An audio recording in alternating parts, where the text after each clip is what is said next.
Hello दोस्तों, कैसे हैं आप लोग। आज हम लॉर्ड्स ऑफ ऑल लॉर्ड के एक और न्यू अमेजिंग एपिसोड के साथ आ गए हैं। तो अगर आपने इसका प्रीवियस एपिसोड नहीं देखा तो उसका लिंक आपको डिस्क्रिप्शन बॉक्स से मिल जाएगा, तो पहले जाकर उसे भी देख लेना। चलिए दोस्तों, एपिसोड को स्टार्ट करते हैं। एपिसोड की स्टार्टिंग में हमें फ्रांसिस को दिखाया जाता है, जहाँ फ्रांसिस बैठकर कल्टीवेट कर रही होती है। तभी रोयांग उसके पास आती है। तभी फ्रांसिस अपनी कल्टीवेशन को छोड़कर खड़ी हो जाती है। जहाँ हम देखते हैं कि वहीं पर ही फ्रांसिस कहने लगती है कि लेडी लॉर्ड रोयांग, आप यहाँ पर क्यों आई हैं? अगर आपको कोई काम था तो आप मुझे ही बता देती, मैं आपके पास आ जाती। जिस पर हम देखते हैं रोयांग कहने लगती है कि नहीं फ्रांसिस, मैं तुम्हें एक खबर देने आई हूँ ली के बारे में। ली वहाँ ड्रैगन स्पिरिट रिलम में रह रहा है और उसे कुछ समय वहीं पर ही लग जाएगा और कुछ टाइम के लिए वो यहाँ वापस नहीं आएगा। बस मैं तुम्हें ये इन्फॉर्म करने आई थी। ये बात सुनते ही वहीं पर ही हम फ्रांसिस को देखते हैं, जो काफी ज्यादा इमोशनल हो जाती है। तभी वो पीछे की ओर देखते हुए कहती है कि रोयांग, मैंने इस फिजिक जेड को काफी ज्यादा नजदीकी से और काफी ज्यादा गहराई से देखा है। ये फिजिक जेड कोई एक्स्ट्रा ऑर्डिनरी पावर्स का नहीं है, बल्कि ये एक सादा जेड है। और अगर इसके बारे में हमने ली को बता दिया तो ली तो अपनी हिम्मत हार जाएगा। ली इसी जेड से कल्टीवेशन भी करता है। ये जेड बिल्कुल भी पावरफुल नहीं है। ये बात सुनते ही वहाँ पर दूसरी तरफ हम रोयांग को देखते हैं, जो काफी ज्यादा चौंक जाती है ये बात सुनकर। ऐसा कैसे हो सकता है? तभी हम फ्रांसिस को देखते हैं, जो कहने लगती है कि जो ड्रैगन रिलम में थर्ड प्रिंसेस है प्रिंसेस लॉन्ग, वो तो ली को नहीं छोड़ेगी ली की, और अगर उसकी टक्कर होगी तो वो ली को बुरे तरीके से मारेगी। ये बात सुनते ही वहाँ पर हम देखते हैं कि फ्रांसिस काफी ज्यादा इमोशनल हो जाती है। और वहाँ दूसरी तरफ रोयांग कहने लगती है कि ली की चिंता करना तुम बंद करो, ली काफी ज्यादा पावरफुल है, ली के ऊपर हमें भरोसा है। ये कहते ही वहाँ पर रोयांग वहाँ से जाने लगती है और जाते जाते कहती है कि बात सुनो फ्रांसिस, हमें इस जेड को किसी तरह भी एक्स्ट्रा ऑर्डिनरी पावर्स देनी होंगी। और ये मैं सिर्फ ली के लिए नहीं कर रही, मैं ये बीशुई किंगडम के लिए कर रही हूँ, क्योंकि ली हमारा साथ देगा और हम बीशुई किंगडम को प्रोटेक्ट कर सकेंगे, वरना हमारे साथ अच्छा नहीं होगा। इसीलिए इस जेड को किसी तरह भी पावरफुल जेड बना दो, चाहे इसमें तुम्हें किसी किस्म की भी जड़ी बूटियां डालनी पड़े या कुछ भी करना पड़े, इस फिजिक जेड को काफी ज्यादा पावरफुल बना दो। जिस पर हम देखते हैं ये बात सुनते ही वहाँ पर फ्रांसिस कहने लगती है, वैसे तो मुझे नहीं लगता कि फिजिक जेड पावरफुल हो सकेगी, मगर मैं फिर भी आपके लिए काफी ज्यादा कोशिशें करूंगी और जब तक मैं अपनी हार नहीं मानती मैं इसको पावर देने की कोशिश जरूर करूंगी। ये कहते ही वहीं पर ही हमारा सीन शिफ्ट हो जाता है। नेक्स्ट सीन में हमें दिखाया जाता है लोगलू काफी ज्यादा गुस्से में होता है और वहीं पर ही हम लोगलू को देखते हैं, जो कहने लगता है कि इस लड़के की बॉडी में कुछ ना कुछ तो ऐसी पावर्स हैं जो इसे प्रोटेक्ट कर रही हैं और इसे मुझसे मरने से बचा रही हैं। ये कहते ही वहाँ पर हम लोगलू को देखते हैं, जो कहता है कि चाहे ये जो भी हो मैं इससे बॉटल छीन कर ही रहूंगा, चाहे उसके लिए मुझे इसकी जान ही क्यों ना लेनी पड़े। ये कहते ही लोगलू वहाँ पर अपने अटैक का यूज करता है। वहीं पर ही अपनी एक फॉर्मेशन क्रिएट करके सीधे गुस्से से ली को देखने लग जाता है, जहाँ हम ली को देखते हैं, जो कहता है कि तो थंडर वर्ल्ड फॉर्मेशन है, मुझे इससे अपने आप को बचाना ही होगा, इसके लिए मुझे अपने माउंटेन वर्ल्ड ट्रेंड को निकालना ही होगा। ये कहते ही वहाँ पर हम ली को देखते हैं, जो अपनी स्पिरिचुअल पावर्स का जैसे ही यूज करके उस माउंटेन ट्रेंड को निकालता है। वहीं पर ही सब लोग उसे देखकर काफी चौंक जाते हैं, यहाँ तक कि थर्ड प्रिंसेस भी वहाँ पर ली को देखकर उसका मुंह खुला कहीं खुला रह जाता है। और वहीं पर ही हम ली को देखते हैं, जो लोगलू के बिल्कुल करीब आ जाता है, जहाँ लोगलू ली को देखकर काफी ज्यादा ही हैरान होता है और कहता है कि ऐसा कैसे हो सकता है, तुम वर्ल्ड ट्रेंड का यूज करना कैसे जानते हो? अगर जो भी हो, अब मैं तुम्हें अपनी थंडर पावर्स का मजा चखा कर ही रहूंगा। ये कहते ही वहाँ पर हम लोगलू को देखते हैं, जो काफी ज्यादा गुस्से में होता है, मगर दूसरी तरफ ली भी काफी ज्यादा दिमाग काम ले रहा होता है। तभी हम ली को देखते हैं, जो गुस्से में आकर अपनी स्पिरिट को भी एक्टिवेट कर देता है और कहता है कि अब आओ, अब मुझ पर करो अटैक, मैं तुम्हें बताता हूँ। कहते ही वहाँ पर हम देखते हैं कि दोनों ही एक दूसरे के ऊपर अपने अटैक्स का यूज करते हैं और इन दोनों की ही वजह से वहाँ पर काफी ज्यादा ही एनर्जी रिलीज होती है, जिसे देखकर बाकी सारे लोग वहाँ पर हैरान के हैरान रह जाते हैं और कहने लगते हैं कि आखिरकार इसने ये कैसे की। और वहाँ पर हम देखते हैं कि दोनों के ही अटैक्स की वजह से वहाँ मैदान में धुआं ही धुआं फैल जाता है और वो पूरा अरीना में कुछ भी नजर नहीं आ रहा होता। अगर वहीं पर ही हम देखते हैं कि धुआं आहिस्ता आहिस्ता जाकर हटता चला जाता है। तभी हमें ली को और वहाँ पर लोंगलू को दिखाया जाता है, जहाँ हम देखते हैं कि लोंगलू वहीं पर ही गिर जाता है और ली सीधा खड़ा ही खड़ा रहता है। इसे देखकर वहीं पर ही फिर से एक अनाउंसमेंट होती है और वो अनाउंसमेंट ये कहती है कि ली भी इस राउंड का विनर है। ली का नाम वहाँ पर ड्रैगन क्रॉच लिया जा रहा होता है और कहा जा रहा होता है कि ड्रैगन क्रॉच ने इस कंपटीशन को भी विन कर लिया है। इसी के साथ साथ अब वो बॉटल ड्रैगन क्रॉच को दी जाएगी। ये कहते ही वहाँ पर दूसरी तरफ हम ली को देखते हैं जो काफी ज्यादा ही खुश हो गया होता है। दूसरी तरफ हमारा सीन शिफ्ट होता है, हमें उन दोनों एल्डर्स को दिखाया जाता है जो ये बात अभी तक ही समझ पा ही नहीं रहे होते, जिनमें से हम एक एल्डर को देखते हैं जो ओल्ड एल्डर होता है। वो गुस्से में जाकर नीचे बैठता है और कहता है कि ये मॉन्स्टर कहाँ से आया है, ये तो किसी से भी नहीं आ रहा, यहाँ तक कि इसने लोंगलू को भी हरा दिया, जिसे हराना नामुमकिन सी बात है। ये इस लड़के में कोई ना कोई एक्स्ट्रा ऑर्डिनरी पावर्स लग ही रही हैं। ये कहते ही वहाँ पर हमें दिखाया जाता है कि और मुझे नहीं लग रहा कि इस पर्सन का नाम ड्रैगन क्रॉच है, मुझे ये कोई बहरूपिया लग रहा है। यंग एल्डर, तुम्हें जाकर किसी भी तरीके से मालूम करवानी होगी इसकी आइडेंटिटी के बारे में। ये कहते ही वहाँ पर हम यंग एल्डर को देखते हैं, कहने लगता है कि बिग एल्डर आप बिल्कुल भी चिंता मत करें, इसके बारे में मैं पता लगवा कर ही रहूंगा। ये कहते ही वहीं पर ही हमें दिखाया जाता है कि यंग एल्डर रूम से बाहर आता है और अपने एक सिपाही से कहता है कि इस लड़के के बारे में छानबीन करना स्टार्ट कर दो और पता लगवाओ कि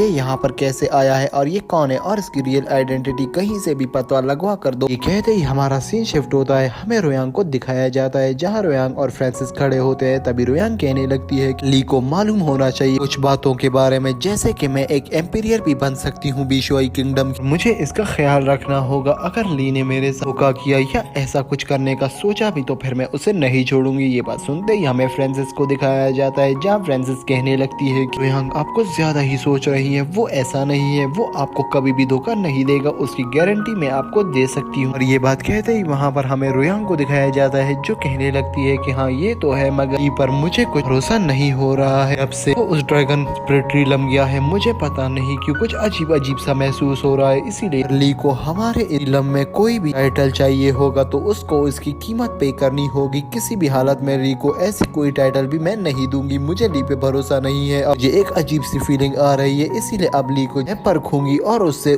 टाइटल के पैसे लूंगी। ये कहते ही वहाँ हम देखते हैं कि हम काफी ज्यादा रूड होती है और वहीं पर ही फ्रांसिस भी वहाँ से गुस्से में कहने लगती है कि आपको अभी कुछ भी समझ नहीं आ रहा है, अब जरा तसल्ली से बैठे, फिर मैं आपको बताऊंगी कि ये कितना अच्छा है। आप पता नहीं ली के बारे में ऐसा क्यों सोच रही है। ये बात कहते ही वहाँ पर हम रोयांग को देखते हैं जो कहने लगती है कि नहीं फ्रांसिस, मुझे कुछ भी नहीं सुनना, बस मैंने जो कह दिया वो कह दिया। कहते ही रोयांग वहाँ से चली जाती है। फ्रांसिस को यहाँ पर काफी गुस्सा आ रहा होता है मगर वो कुछ नहीं करती। नेक्स्ट सीन में हमारा सीन शिफ्ट होता है और हमें थर्ड प्रिंसेस को दिखाया जाता है, जहाँ हम देखते हैं कि वो थर्ड प्रिंसेस उस बिग एल्डर के साथ बैठी हुई होती है। तभी बिग एल्डर कहने लगता है कि तुम एक बच्चे से हार गई हो, जहाँ थर्ड प्रिंसेस कहती है कि वो कोई बच्चा नहीं, इसकी इतनी ज्यादा पावर्स हैं कि हम पूरे ड्रैगन क्लैन को भी इकट्ठा कर दे तो वो उन सबको भी मिलकर हरा सकता है, वो काफी ज्यादा पावरफुल है। ये बात कहते ही वहाँ पर हम देखते हैं कि उस मास्टर को गुस्सा आने लगता है, जहाँ वो कहता है कि तुम लोग जब उससे फाइट ही नहीं कर सकते हो तो तुम लोगों को क्या कहूँ, तुम उसके अपोनेंट हो, तुम्हें तो उसकी तारीफ करनी ही नहीं चाहिए, मगर तुम तो उसकी तारीफ कर रही हो। ये कहते ही वहाँ पर थर्ड प्रिंसेस कहने लगती है कि वो तो तारीफ के ही काबिल है। कहते ही वहाँ पर हमारा सीन शिफ्ट होता है, हमें ली को दिखाया जाता है जहाँ हम देखते हैं कि ली अपने रियल रूप में होता है। भी उसके पास एक गोल्डन मैसेज आता है, जिस गोल्डन मैसेज पर लिखा हुआ होता है कि मैं फ्रांसिस हूँ, ली अपनी आइडेंटिटी को रिवील मत करना उस ड्रैगन रिलम में, वहाँ पर तुम्हारे काफी ज्यादा दुश्मन है, अपनी आइडेंटिटी को छुपा कर रखो। ये कहते ही वहाँ पर हम ली को देखते हैं जो कहने लगता है कि तुम्हें चिंता करने की कोई जरूरत नहीं है फ्रांसिस, मैं अपना ख्याल रख लूंगा और मुझे पता है कि मुझे अपनी आइडेंटिटी किस किस से छुपानी है। वह सुनते ही वहाँ पर हम देखते हैं कि ली नीचे जैसे ही पड़ता है वहाँ पर लिखा हुआ होता है कि रोयांग आई थी और उसने तुम्हारे बारे में कहा है कि तुम भरोसे के काबिल नहीं रहे हो। ये कहते ही वहाँ पर हम ली को देखते हैं जो काफी ज्यादा चौंक जाता है और कहता है कि रोयांग ऐसा कैसे कह सकती है। ये कहते ही हमारा ये एपिसोड भी यहीं पर ही एंड हो जाता है। तो अगर आपको ये एपिसोड अच्छा लगा तो प्लीज इसे लाइक कर देना, वीडियो को शेयर करना मत भूलना। तो चलिए दोस्तों, मिलते हैं किसी अच्छी और नई वीडियो के साथ, तब तक के लिए दोस्तों बाय।